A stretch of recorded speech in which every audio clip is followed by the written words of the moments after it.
कौशल त्योहारों की नगरी युगों युगों की पुरातन धरोहर है। वेद उपनिषदों की शाश्वत वाणी हवाओं में गूंजता जहाँ हर प्रहर है। ये नगरी है राजर्षि जनक का, माँ सीता का ये पुण्य आंगन है।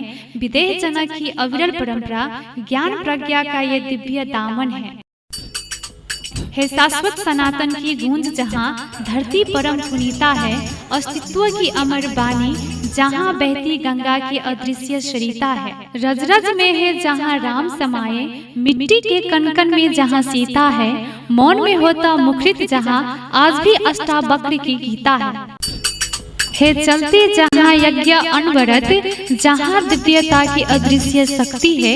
कण कण पूर्णित पावन पुण्य देव कहते जनकपुर धाम है। मुक्ति है अद्वैत का चिरंतर मंदिर गर्भगृह में सिया राम की मूर्ति है।